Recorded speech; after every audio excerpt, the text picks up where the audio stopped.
Hello everyone. चलिए आज की जो वीडियो है इट्स नॉट ओनली एक स्टोरी नहीं है जो मैं बताने वाला हूँ। ये एक रियल लाइफ है। एक मैस्कुलिन शेयर कर रहा है। ठीक है, एक डिवाइन मैस्कुलिन शेयर कर रहा है। ऑफ कोर्स ये एंड तक सुनिए आप। इनकी जो रियल लाइफ सिचुएशन है, हमें कुछ ना कुछ सीखने को ज़रूर मिलेगा। ठीक है, यही पर्पज़ है मेरा, इसीलिए मैं स्टोरीज लेके आता हूँ अब तक। डिवाइन मैस्कुलिन ने मुझे कॉल किया और उन्होंने ये बताया, सर ये एक लड़की है और वो मैं पहली बार जो कनेक्ट हुए ना, स्कूल से कनेक्ट हुए, स्कूल से। ठीक है, पहली बार मैं आपसे काउंसलिंग इसलिए ले रहा हूँ क्योंकि आपका एक वीडियो मैंने सुना जहाँ आपने कहा था कि जब ट्विन फ्लेम, एक्चुअली जो ट्विन फ्लेम होते हैं ना, इंस्टेंटली कनेक्ट होते हैं, इंस्टेंटली। ठीक है, तो वो बात 200% सही है सर। जब पहली बार मैंने एक बच्ची को देखा, मैं लड़की नहीं कहूँगा, हम दोनों बच्चे थे। आई थिंक मुझे याद है, आई थिंक हम थर्ड या फोर्थ स्टैंडर्ड में होंगे। तो तब मैंने वो बच्ची और मैं हम कनेक्ट कर पाए और हमने साथ में खेला, साथ में बड़े हुए हम लोग। ठीक है, अजीब सा हम दोनों के अंदर उस टाइम पे बचपना था तो हमें पता नहीं चला, अजीब सा एक कनेक्शन था, और ये भी पता नहीं था ये कनेक्शन है करके। बट हम दोनों एक दूसरे के साथ बहुत इंजॉय करते थे। ठीक है, वो बहुत केयर करती थी और मैं भी केयर करता था, हम दोनों साथ में टाइम स्पेंड करते। वो पढ़ाई में मुझे बहुत सपोर्ट करती, मैं पढ़ाई में थोड़ा वीक था, वो बहुत सपोर्ट करती, कभी डांटती, कभी मारती। कभी कभी लगता था ये मेरी बहन है, कभी लगता है ये मेरी माँ है, कभी लगता है कि यार मेरी एक अच्छी दोस्त है। जैसा जैसा बड़े हुए हम, लगा कि यार ये मेरी तो गर्लफ्रेंड है। जैसा जैसा और थोड़ी हमें समझ आई तो बाद हमने ये डिसाइड किया कि हम हस्बैंड वाइफ बनना चाहिए, हम दोनों को। यार परफेक्ट कपल, हम एक दूसरे के लिए बहुत परफेक्ट कपल है, एक दूसरे को बहुत अच्छी तरह से समझ सकते हैं क्योंकि हम थर्ड स्टैंडर्ड से लेकर बड़े, तब से कनेक्ट हुए अभी तक भी हम कनेक्ट, जब अब बड़े हो गए हम लोग, अभी तक भी हम एक दूसरे से कनेक्टेड है। यानी कि मेरी लाइफ में जो कुछ भी है, एवरीथिंग एवरीथिंग उसको पता है, और उसकी लाइफ में जो कुछ भी है, एवरीथिंग मुझे पता है। ठीक है, तो इसीलिए हमने ये शादी करने का हमने डिसाइड किया। ठीक है, बट वो शादी हो नहीं पाई, अनफॉर्चुनेटली हमारी कुछ हादसे में मौत हो गई। वो मौत कैसा हुई मैं ये बता नहीं पाऊँगा, बिकॉज़ उन्होंने मना किया है इस चीज़ को बताने के लिए, दिस इज़ समथिंग पर्सनल। ठीक है, और मैं बता नहीं सकता क्योंकि उन्होंने परमिशन नहीं दिया है। ठीक है, ठीक है। आप सोच रहे होंगे कि भाई, आप बोल रहे हो सर कि डीएम ने कॉल किया, डीएम आपसे बात करा, लेकिन आप बोल रहे हो उनकी मौत हो गई। अब तक जो स्टोरी मैं आपको शेयर कर रहा था ये पास्ट लाइफ की है उनकी, लेकिन ये जो स्टोरी अब तक उन्होंने जो शेयर की है वो एक उनकी ही पास्ट लाइफ की है, that is not this life. ठीक है, अब ये लाइफ में क्या हुआ है, अब ये लाइफ में यही इंसान, वही लड़की, वही लड़का, वही बच्चा बच्ची जो मिले थे बचपन में, जैसा साथ में बड़े हुए, शादी करना चाहते थे, पास्ट लाइफ में कुछ हादसे में मौत हो गई उनकी। अब वहीं लोग पुनर्जन्म लेते हैं, वहीं पुनर्जन्म लेके अब ये मैं डिवाइन मैस्कुलिन कहते हैं। सर इस लड़की को मैं फर्स्ट टाइम मैं कॉलेज में देखता हूँ, कॉलेज में फर्स्ट टाइम। ठीक, कहीं नहीं देखा मैंने, फर्स्ट टाइम जैसा ही दिखता हूँ कि मुझे बस उसको ही देखने का मन करता है। मुझे आज भी याद है, जब हम फर्स्ट टाइम देखा, मैं अपने दोस्तों के साथ मैं अपना क्लास अटेंड करने के लिए जाता हूँ, वो भी अपनी सहेलियों के साथ, वो भी अपनी क्लास को जा रही है। ठीक है, तब हमारी आई कांटेक्ट होता है फर्स्ट टाइम, और वो मुझे इस तरह से देखती है और मैं उसको इस तरह से देखता हूँ। वो किस तरह से देखता है हम एक्सप्लेन नहीं कर पा सकते। ठीक है, वो एक्सप्लेन ही नहीं कर सकता मैं। मेरे दोस्त मुझे बुला रहे, यार कहाँ खो गया तू, कहाँ खो गया। उसके सहेलियाँ उसको बुला रही है, कहाँ खो गई तू। बस हम एक दूसरे को पागलों की तरह देख रहे हैं। ठीक है, अब उसके अंदर क्या चल रहा है ये तो मुझे पता नहीं, लेकिन मेरे अंदर बहुत सारा हार्ट बीट्स, बहुत सारा हार्ट बीट्स, ऐसा कि दुनिया रुक गई मेरे लिए। जब उसको देखा कि दुनिया स्टॉप हो गई, उसके अलावा कुछ दिख नहीं रहा था मुझे। कॉलेज स्टूडेंट, मेरे दोस्त, कुछ भी नहीं दिख रहा था, सिर्फ वो दिख रही थी और मैं दिख रहा था। ठीक है, बस हम दोनों एक दूसरे को देख रहे थे। उसका भी हाल यही हुआ होगा, ठीक है, वैसा ही हुआ होगा जैसा मेरा हुआ है। बस उसके बाद वो चल गई, मैं क्लास अटेंड करने तो चल गया, मैं सारी क्लास में बैठा रहा। ठीक है, मेंटली मैं उसके पास ही था लेकिन फिज़िकली मैं क्लास में था। तो वो फर्स्ट हमारा कांटेक्ट था। मैं घर जाने के बाद भी, ठीक है, मैं मेंटली उसके पास ही रहता था, वो लड़की के बारे में ही सोचता था, लेकिन फिज़िकली मैं घर में रहता था। और कहीं सारा मेरा तो वो मेंटली मैं उसके पास चल गया सर। जो पहला कांटेक्ट था मेरा, मेंटली मैं सरेंडर हो गया मैं उस दिन। तो मैं सिर्फ एक फिज़िकल बॉडी मेरी घूमती थी, लेकिन मेंटली मैं हमेशा उसके पास ही रहता था। दिमाग में 24/7 वो चलती थी, इवन ड्रीम्स में भी वो मुझे कनेक्ट करती थी। तो 2 साल निकल गए हमारे कॉलेज, तो मैंने हिम्मत करके एक बार उससे बात की कॉलेज में, ठीक है। तो कॉलेज में हमने बात की एक दूसरे को, बात करने के बाद दोस्ती उतनी हमारी ख़ास नहीं हुई, क्योंकि वो एनर्जेटिक पुल इतना ज़्यादा होता था, वो भी घबरा जाती, मैं भी घबरा जाता। मैं भी कंफर्टेबल उससे बात नहीं कर पाता था, वो भी बात नहीं कर पाती थी। बस दूर से ही हम एक दूसरे को देखते, लेकिन सामने बात नहीं कर पाते थे, क्योंकि मैंने भी देखा है, उसके हाथों को मैंने ऑब्ज़र्व किया है, उसके हाथों में स्वेटिंग होना, या वो अपनी उंगलियों को मतलब अपने हाथों को टाइटली प्रेस करके रखती है। She is not very comfortable, मेरे से वो तो कंफर्टेबल नहीं है। तो मैं भी देखा है कि कभी कभी मैं जब उससे बातें करता हूँ तो मेरे होठ हदरते हैं, कभी मेरी बॉडी शिवरिंग होती है, हार्ट बीट्स बढ़ जाते हैं, बहुत बढ़ जाते हैं, संभाल नहीं पाता हूँ, ठीक है। कभी कभी वो मुझे अनकंफर्टेबल होकर वो चल जाती है, कभी मैं उसको अनकंफर्टेबल देखकर, कभी स्वेटिंग स्वेटिंग होता है, मैं देखता हूँ सामने से स्वेटिंग हो रहा है उसको मुझसे बात करते हुए। तो कभी कभी वो अनकंफर्टेबल होती है, मैं चल जाता हूँ सिर्फ उसको कंफर्टेबल करने के लिए, कभी मैं अनकंफर्टेबल होता हूँ, वो देख लेती है और वो चल जाती है मुझे छोड़ के मतलब हम लोग, मतलब मेरे से थोड़ा हम ज़्यादा बात नहीं करते, डिस्कनेक्ट होते, लेकिन दूर रहते, दूर रहकर भी एक दूसरे को देखते रहते हैं। तो हमने चीज़ें उतना शेयर नहीं की सर, क्योंकि हम अनकंफर्टेबल हो जाते थे, हम एनर्जी को बैलेंस नहीं कर पाते थे। तो हमने चीज़ें उतना डीप लेवल पे शेयर नहीं की, ठीक है। कभी ना हम ये भी बता पाए कि हम दोनों प्यार करते हैं, कभी ये भी नहीं बता पाए ठीक से कि हम दोनों क्या फ़ील करते हैं। बताने की ज़रूरत नहीं थी, दिखता था फेस पे, उसके फेस पे मुझे दिखता था, मेरे फेस पे उसको दिखता था क्या चीज़ें फ़ील करते हैं करके, ठीक है। तो कॉलेज ख़त्म हो गई, पता नहीं उसने ग्रेजुएशंस के लिए कहीं और कॉलेज में एडमिशन ले लिया, मैं उसी कॉलेज में एडमिशन ले लिया मैंने। तो ऐसा ही ज़िंदगी कटती रही। मैं मेंटली उसको पहले ही नज़र में सरेंडर कर दिया था, वो हमेशा मेंटली रहती थी, मेंटली वो मेरे साथ रहती थी, मैं उसके साथ रहता था, फिज़िकली मैं बस यहीं उधर घूमता रहता था। तो ऐसा ही 5 साल गुजर गए। 5 साल गुजरने के बाद मैं ऐसा ही फेसबुक लॉगिन कर रहा था, मतलब उस टाइम पे फेसबुक था, उतना मैं लॉगिन सोशल मीडिया में लॉगिन नहीं था। जब मैंने फेसबुक पे लॉगिन की, पता नहीं मेरे दिमाग में वो मेंटली रहती थी, तो मैंने उसके नाम से कई बार सर्च किया, वो मुझे नहीं मिली, मैंने छोड़ दिया। जैसा फेसबुक में फ्रेंड्स सजेशन करके आता है, तो उसका नाम और उसकी एक फ़ोटो मुझे नज़र आई, जो एक बच्चे की सूरत खड़ी थी, ठीक है। और मुझे लगा कि मैंने ये भी नहीं सोचा उसकी शादी हो गई है या उसका बच्चा है, मैंने सोचा कि हो सकता है किसी का बच्चा होगा रिलेटिव में, या बहन भाई का कोई भी हो सकता है। मैंने इतना उसके बारे में नहीं सोचा।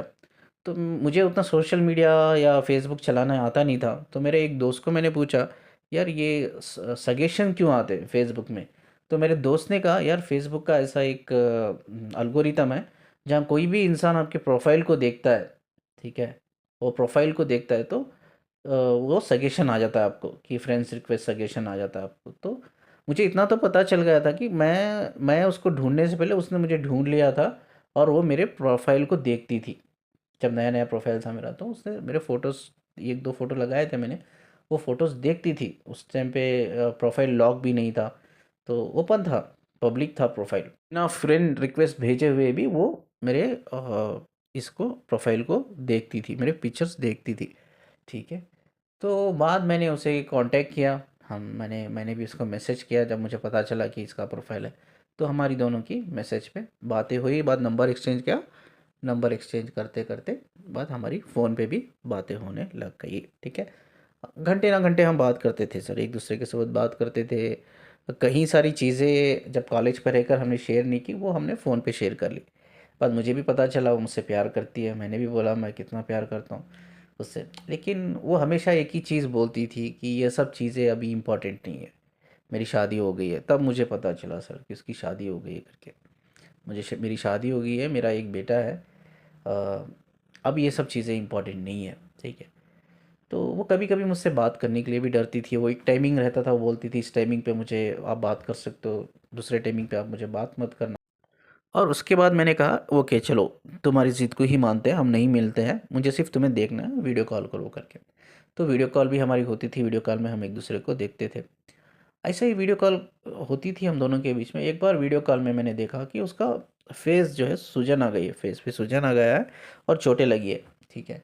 तो मैंने उसको पूछा क्या हुआ, फेस पे सूजन आ गई है तुम्हारी, चोटें लगी है। तो उसने, वो बोलते ना, झूठी मुस्कुराहट देकर उसने बोल दिया, नहीं नहीं मैं गिर गई नीचे करके, गिरने की वजह से सीढ़ियों पे गिर गई, तो गिरने की वजह से चोटें लग गई है करके। मुझे तो नहीं लगा, मुझे तो नहीं लगा कि वो गिर सीढ़ियों से गिरने की वजह से वो चोटें लगी है। तो बहुत पूछा मैंने क्या हुआ करके, उसने वही बोला सीढ़ियों से गिरने से चोटें लग गई। मुझे तो नहीं लगा कि वो सीढ़ियों से गिरने से चोटें लगी, और मुझे लगा कि वो किसी ने मारा है उसे। ठीक है, उस टाइम पे वो कुछ नहीं बताया, वो फ़ोन रख दिया उसने, और मैं बहुत ज़िद्दी था।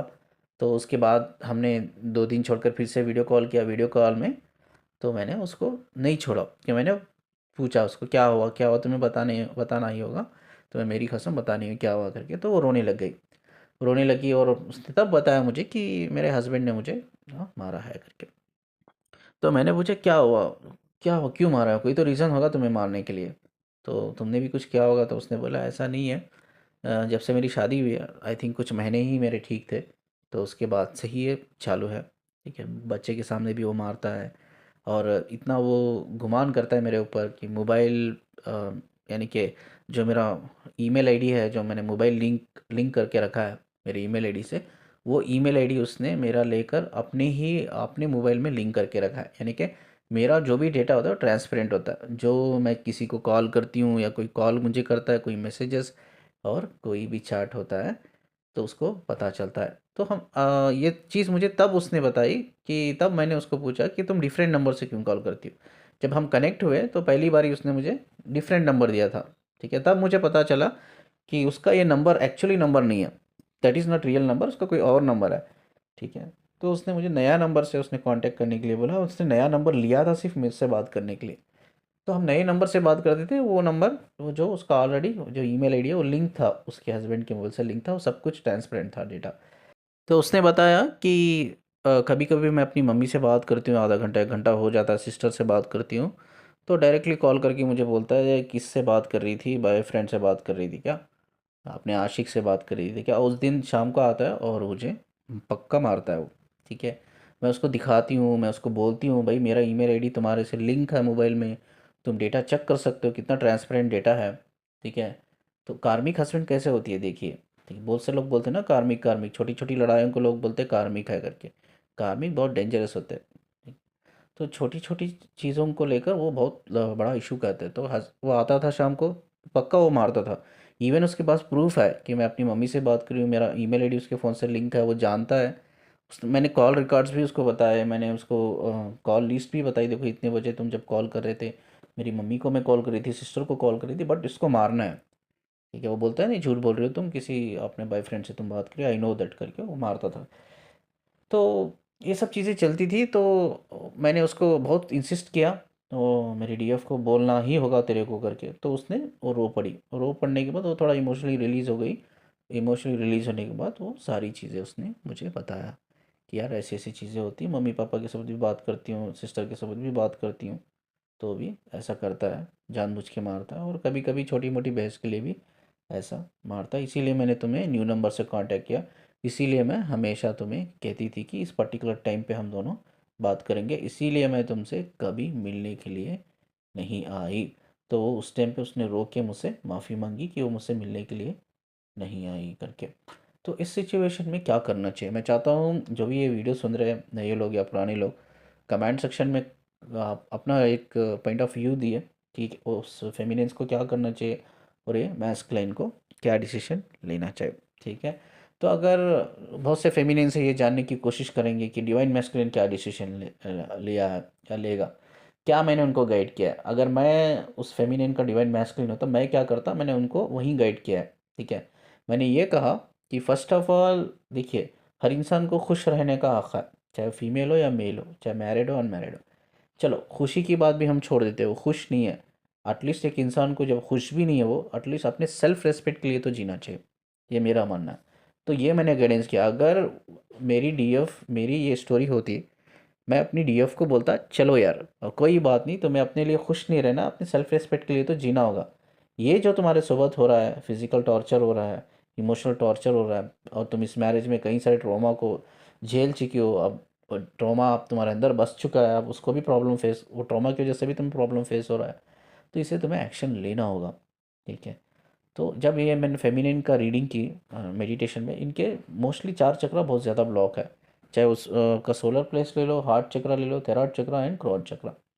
ठीक है, ये 4 चक्रा इनके एक्चुअली ब्लॉक थे। मैंने इनको कहा फेमी इनके मैस्कुलिन को ये 4 चक्रों पे इनके काम करके ये चक्राओं को उनको हील करना है, रिलीज़ करना है। जो भी फियर्स है, इनसिक्योरिटीज़ है, इनको निकालना है बाहर।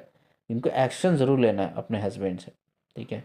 ठीक है, शादी होती है, मैरिज हस्बैंड होता है, बट ऐसा कहीं भी नहीं लिखा है मैरिज में आप फिज़िकली टॉर्चर हो, इमोशनली टॉर्चर हो, ठीक है। आपको उसी मैरिज की वजह से स्ट्रेस डिप्रेशन से फेस करना पड़े, ठीक है। मतलब आप एक जिंदी लाश की तरह उस मैरिज में हो, कुछ नहीं है, जिंदी लाश की तरह हो, ठीक है। हर दिन आप मर रहे हो, हर दिन आप मर रहे हो, हर दिन मार खा रहे हो, आप बेइज्जत हो रहे हो। तो आई थिंक वो रिलेशनशिप में, जो कार्मिक रिलेशनशिप, नार्सिसिस्टिक रिलेशनशिप में, किसी भी औरत या मर्द दोनों को भी नहीं रहना चाहिए। फर्स्ट ऑप्शन इज डिवोर्स, ठीक है, डिवोर्स लेना चाहिए। उसके लिए कई सारे हमारे इनसिक्योरिटीज़ होती है, हमारे अंदर फियर्स होते हैं, उससे बाहर निकलना ज़रूरी है। हमारे सेल्फ एस्टीम को बढ़ाना, कॉन्फिडेंट को बढ़ाना ज़रूरी है। ओवर थॉट करना छोड़ना चाहिए हमें, ओवर थिंक करना छोड़ना चाहिए। कॉन्फिडेंट लेवल पे पॉजिटिव सोचना चाहिए, तो हम डिसीजन ले सकते हैं। करेज, अपने अंदर करेज को डेवलप करना चाहिए, ठीक है। हम पॉजिटिवली सोच सकते हैं, पॉजिटिव एक्शंस हम ले सकते हैं।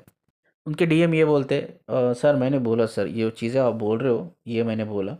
वो क्या बोलती है, अगर मैंने अपने हस्बैंड को छोड़ भी दिया ना, ठीक है, तो मैं तुझसे शादी नहीं कर सकती, क्योंकि जैसा ही मैं तुझे मेरे हस्बैंड को छोड़ दूंगी और तुमसे शादी कर लूँगी, तो वो पहले ही बोल देगा, पूरा डिक्लेयर कर देगा रिश्तेदारों में, मेरी फैमिली में, ये डिक्लेयर कर देगा कि मेरा और आपका पहले ही अफेयर था, वो अफेयर की वजह से मैंने डिवोर्स लिया, ठीक है। उस बेस पे मुझे डिवोर्स नहीं लेना है।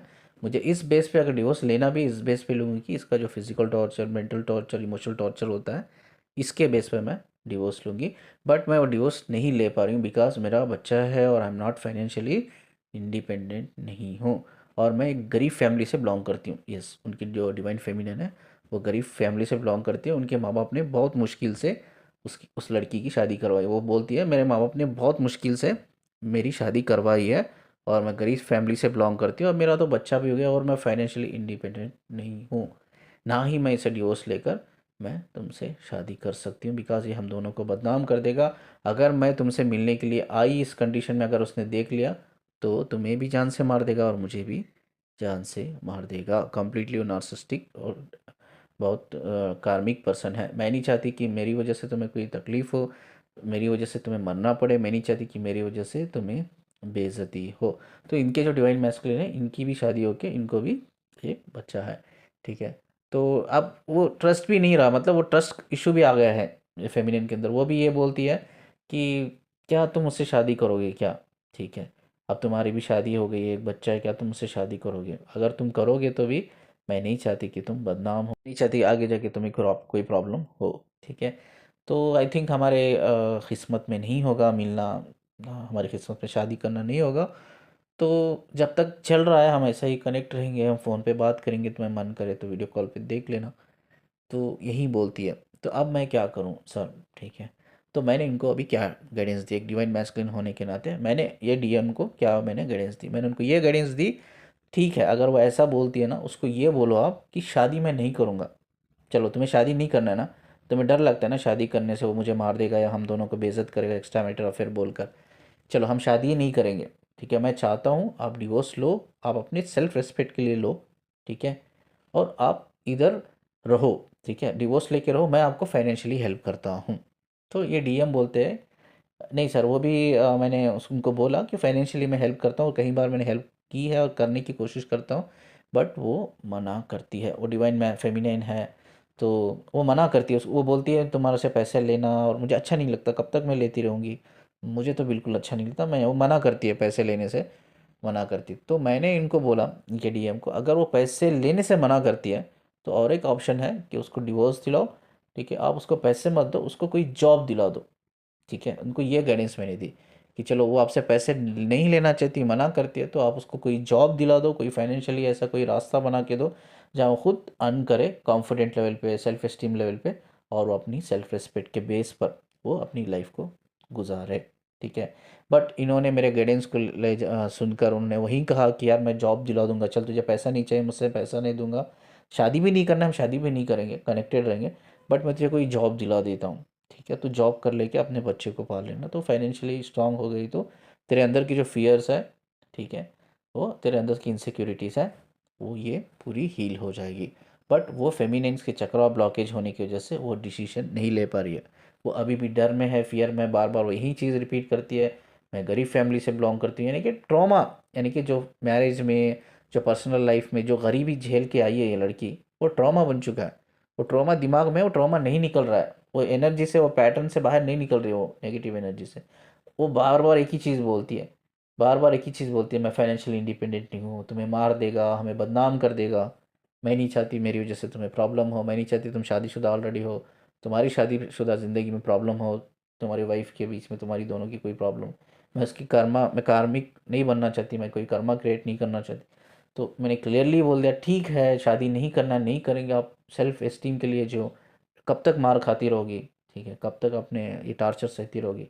और उसका जो इनसिक्योरिटी है, फियर है, वो बोलती है कि ये तो मेरी किस्मत है, ये तो मेरी नसीब में लिखा हुआ था ये कार्मिक हस्बैंड, तो अब नसीब में लिखा है तो मुझे झेलना है, ठीक है, चाहे मुझे जान से भी मार दे तो चलेगा, लेकिन ये मेरा हो सकता है, ये मेरी नसीब में है, मेरा सोल कॉन्ट्रैक्ट में है, तो इसके वजह से मुझे इसको झेलना है, चाहे वो मारता है, गालियाँ देता, कुछ भी करता है, लेकिन मुझे उसको छोड़ नहीं सकती, मुझे झेलना है। और एक रास्ता है जब हम दोनों शादी कर सकते हैं, अगर इन केस मेरे हस्बैंड की कोई डेथ हो जाती है तब मैं आपसे शादी कर सकती हूँ, लेकिन तब तक मैं, मेरे हस्बैंड जब तक ज़िंदा है मैं तो नहीं कर सकती, इज़ वेरी डेंजरस करके बोलती है।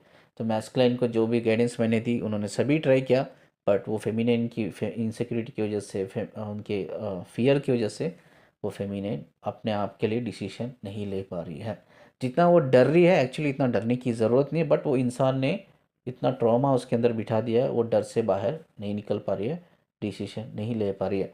तो कोई भी फेमिनिन, ठीक है, अगर इस सिचुएशन से गुजर रही है तो आपको हिम्मत करनी चाहिए। ऐसा रिलेशनशिप की किसी को ज़रूरत नहीं है जहाँ ना आपकी वैल्यू है ना इज़्ज़त है, उस पर आप मार पे मार खा रहे हो, बदनाम हो रहे हो, कोई आपको इंसान दिन रात आपको बेइज्जत कर रहा है, mentally torture, physically torture, emotionally आपको अब्यूज़ कर रहा है, आप डिप्रेशन में, स्ट्रेस में जा रहे हो। क्या करोगे ऐसी लाइफ का, ऐसा रिलेशन का, जब आप ज़िंदा ही नहीं रहोगे तो? ज़िंदा ही नहीं रहोगे तो क्या करोगे आप रिलेशन को निभा कर? तो ये जो भी फेमिनेंस है, प्लीज़ आप अपने चक्रास पे काम कीजिए, अपने इनसिक्योरिटीज़, अपने फियर्स, जो भी आपके ट्रॉमा है, प्लीज़ उससे बाहर निकलो, हील करो, और आप लीगल एक्शन आप ले सकते हो प्रूफ के बेस पर, ठीक है, लीगल एक्शन आप ले सकते हो प्रूफ के बेस पर। और कोई ना कोई रास्ता, ये जो फाइनेंशियल आपका जो ब्लॉकेज होता है इसके ऊपर भी काम करना बहुत ज़रूरी है। ये बहुत बड़ा ब्लॉकेज होता है जहाँ फाइनेंशियली आप इंडिपेंडेंट नहीं होते हो, अपने बच्चों के लिए आप डिसीजन नहीं ले पाते हो, क्योंकि आपको लगता है भाई फाइनेंशियल में इंडिपेंडेंट नहीं तो बच्चों का कैसा होगा, क्या करेंगे, कैसा करेंगे, तो चीज़ें वर्कआउट नहीं होगी, आपको होपलेस फील होता है कि चीज़ें वर्कआउट नहीं की तो चलो इसमें ही जीते, यही रिलेशनशिप में जीते। ऐसा नहीं है, इंसान को बाहर निकल कर वो पॉजिटिव सोचेगा, ठीक है, वो एक एक्शन लेगा, एक स्टेप लेगा तो ज़रूर चीज़ें बदलेंगी। सिर्फ घर में बैठ के ओवर थिंक करने से कुछ नहीं होता, सिर्फ ओवर थिंक ही करते रहोगे आप, ठीक है, ओवर थिंक करते करते करते आपके चक्रास ब्लॉकेज हो जाएंगे, होपलेस हो जाओगे। होपलेस नहीं होना है, टेक ए एक्शन, छोटे छोटे डिसीजन लेने की कोशिश करो, एक्शन लेने की कोशिश करो, चीज़ें बदलेंगी, प्रैक्टिकली चीज़ें बदलेंगी। आप एक सेल्फ एस्टीम लेवल पे, एक आप हाई कॉन्फिडेंट लेवल पे आप जॉब कर सकते हो, कुछ ना कुछ जो भी आपके अंदर हुनर है, छोटा कोई भी जो हुनर है या छोटा मोटा बिजनेस, कुछ भी आप कर सकते हो। एटलीस्ट आप एक सेल्फ एस्टीम लेवल पे आप जी सकते हो, यानी कि सेल्फ रिस्पेक्ट लेवल पे आप जी सकते हो, ठीक है। ऐसा मुर्दा बन के या डेड बॉडी बन के जीने की ज़रूरत नहीं है, that is not actually life, that is not actually life, that is a domestic violence के कहीं फेमिनाइन शिकार है, कहीं मैस्कुलिन भी शिकार है, लेकिन फेमिनाइंस का जो रेट होता है, डोमेस्टिक वायलेंस रेट जो होता है वो बहुत हाई होता है, ठीक है। तो किसी भी फेमिनाइंस को ऐसी ज़िंदगी से गुजरना नहीं चाहिए, उनको अपने चक्रास पे हील करना चाहिए, काम करना चाहिए, और छोटे छोटे डिसीजन एक्शन लेकर उनको इस रिलेशन से बाहर रहकर आपको अपने लिए जीना है, ठीक है। मैं ये नहीं कहूँगा आप अपने डीएम के लिए जियो, मैं ये कहूँगा कि आप अपने लिए जियो, सेल्फ रेस्पेक्ट के साथ जियो, ठीक है। जो चीज़ अगर आप एक्शन लोगे छोटे छोटे, ठीक है, छोटे छोटे डिसीजन लोगे, आपका जो बच्चा होगा या बच्ची होगी वो देखेगा, उसके ऊपर भी वो चीज़ें असर पड़ेंगी, पॉजिटिवनेस जो आपकी होती है असर पड़ेंगी। वो बच्ची सोचो, आपकी एक बच्ची है, आपकी बच्ची देख रही है आप थोड़ा थोड़ा डिसीजन ले रहे हो, हिम्मत दिखा रहे हो, एक्शन ले रहे हो, तो वो बच्ची भी अगर जब बड़ी होगी रिलेशनशिप में जाएगी, तो अगर वो ऐसा फेस करेगी, कोई कार्मिक पार्टनर एक या नार्सिसिस्टिक पार्टनर फेस करेगी, तो उसके अंदर भी एक डिसीजन लेने की हिम्मत होगी, क्योंकि वो अपनी मम्मी को देख के रहेगी, हाँ यार मेरी मम्मी ने डिसीजन लिया था तो मैं भी लूँगी। अगर आप खुद डर के बैठ जाओगे, आप सहाओगे, वो बच्ची भी देखेगी। वो बच्ची भी जब वो रिलेशन से गुजरेगी, ऑफकोर्स वो गुजरेगी। वो ट्रॉमा तो उस बच्ची को भी होगा ना, वो बच्ची तो देख रही है, बच्चा तो देख रहा है। वो ट्रॉमा, आपका ट्रॉमा वो भी कैरी कर रहे हैं अपने माइंड में। आगे जाकर उनका भी रिलेशनशिप ख़राब होगा। जब रिलेशनशिप ख़राब होगा, वो डिसीजन नहीं ले पाएंगे, वो आपके तरह ही सोचेंगे। हाँ, मेरी नसीब है, किस्मत है, सोल कॉन्ट्रैक्ट है, ऑल नॉनसेंस, ऑल बुलशिट। ठीक है। इंसान चाहे तो चीज़ें बदला सकता है, ऐसा नहीं है कि नहीं बदला सकता। इंसान चाहे तो चीज़ें बदला सकता है, बट इंसान डिसीजन नहीं लेता है। इंसान सिर्फ ओवर थिंक करता है, एक्शन नहीं लेता, ओवर थिंक करता है बस। एक्शन लेना ज़रूरी है। और मैस्कुलाइन को भी एक इल्यूशन था, दोनों को एक इल्यूशन था। तो उन्होंने मेडिटेशन लेकर मुझे पूछा, सर ये इतना फेस कर रही है मेरी डीएफ, तो इसका कोई कर्मा होगा? नहीं, ये हमारी सोच है। जब भी हमारे रिलेशन में या हमारी लाइफ में कुछ गलत होता है ना, हम हमेशा सोचते हैं ये कर्मा है, कर्मा। कर्मा हमेशा नहीं होता है कर्मा। कभी कभी हम खुद डिसीजन नहीं ले पाते, हम कमज़ोर होते हैं, होपलेस होते हैं। ठीक है। तो हम सिर्फ ये 3D के जो चक्रव्यूह होता है, जो बाउंड्रीज होते हैं, बाउंड्रीज में फंसे हुए रहते हैं। तो इनका मैंने चेक किया मेडिटेशन में, इनका कोई कर्मा नहीं था, ना डीएफ का था ना डीएम का था। दोनों का कोई कर्मा नहीं था। बट इनके ही ये चक्रा ब्लॉकेज की वजह से, एनर्जी ब्लॉकेज की वजह से ये डिसीजन नहीं ले पा रही थी। तो इन्होंने एक माइंड सेटअप कर लिया है कि ये मेरी नसीब है, ये मेरी किस्मत है, मुझे इस पे ही जीना है मरते दम तक, चाहे वो मारे मुझे कुछ भी करे, इसके साथ ही जीना। ये एक सेटअप है, एक बिलीव है, एक थॉट पैटर्न है। ये थॉट पैटर्न की वजह से, फियर की वजह से, इनसिक्योरिटी की वजह से नहीं निकल पा रही, इसमें इसके चक्रास ब्लॉक है फेमिनिन के। तो पहले वो चक्रास को हील करना है उनको, ठीक है, चक्रा मेडिटेशन करना है और उनको एक्टिवेट करना है। और आप छोटे छोटे डिसीजन अगर ये लेंगे तो ज़रूर ये रिलेशनशिप से बाहर निकल जाएंगे। ठीक है। तो हमेशा ये मत सोचिए कि कर्मा है, कर्मा है, कर्मा है करके। It's not necessary. आपकी लाइफ में कुछ गलत हो रहा है तो हमेशा कुछ कर्मा है करके। ठीक है। चलिए, इस बात को बोलकर मैं वीडियो को एंड करता हूँ। आप स्क्रीन पे नंबर देख रहे होंगे, काउंसलिंग के लिए मुझे कांटेक्ट कर सकते हो। और जितना वीडियो को लाइक करते हो प्लीज़ शेयर कर देना, जाते जाते सब्सक्राइब करके जाना चैनल को। मुझसे कनेक्ट रहने के लिए, मुझे सुनने के लिए शुक्रिया जी। अल्लाह हाफिज़।